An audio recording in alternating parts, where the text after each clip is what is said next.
The night of December 29th, 1972 remains etched in aviation history. Eastern Airlines Flight 401, Lockheed L-1011 TriStar, was on its final approach to Miami International Airport. The flight, originating from New York City, carried 163 passengers and 13 crew members. It was a routine flight full of holiday cheer and anticipation until it wasn't.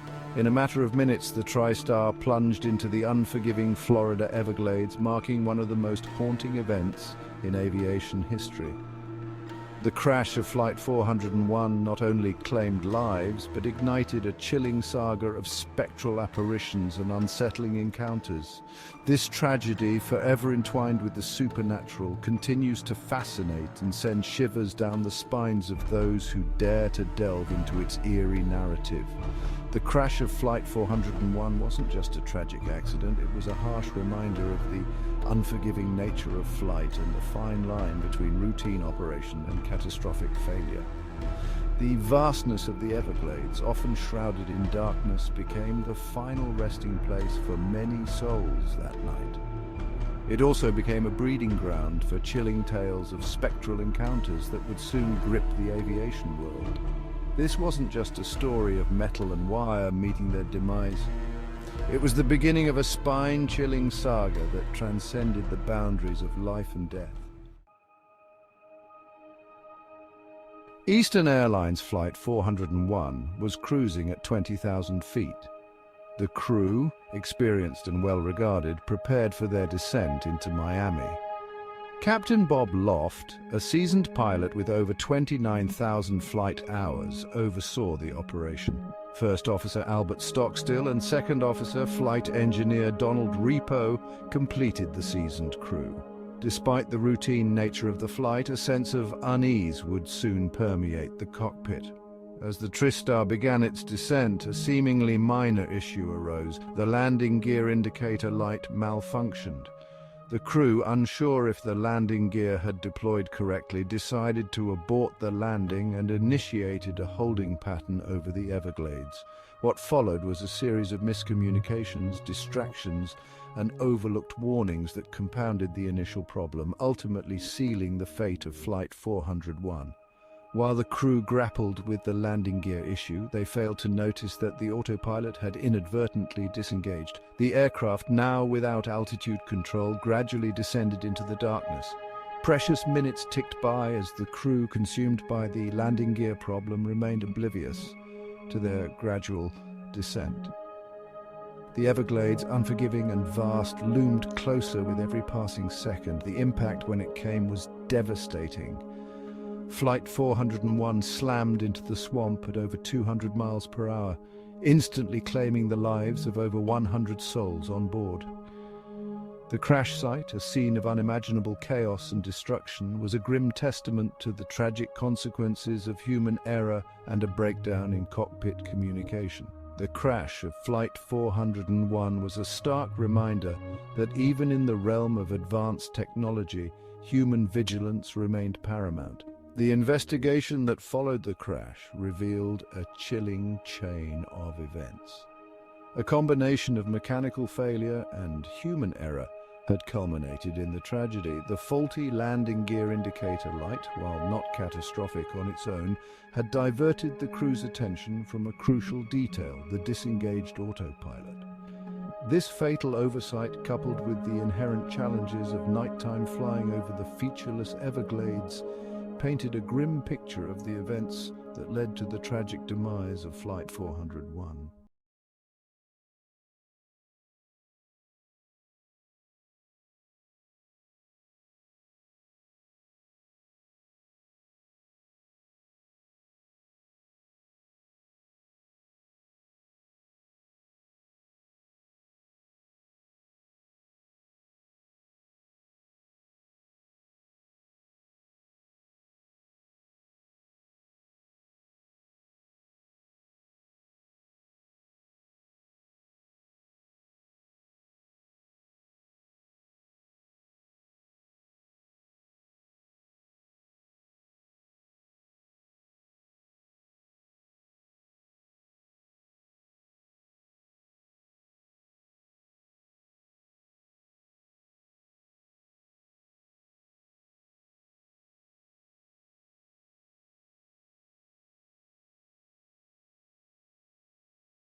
The legacy of Flight 401, though rooted in tragedy, served as a catalyst for positive change in aviation safety. In the months following the crash of Flight 401, whispers of strange occurrences began to circulate among Eastern Airlines personnel. These weren't stories of mechanical malfunctions.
And instruments inexplicably returned to normal, all seemingly under the watchful eye of the fallen flight engineer. These incidents, though defying logical explanation, were consistent with Repo's dedication to safety and his watchful nature in life. They painted a picture of a man unable to rest, still striving to protect those soaring through the skies.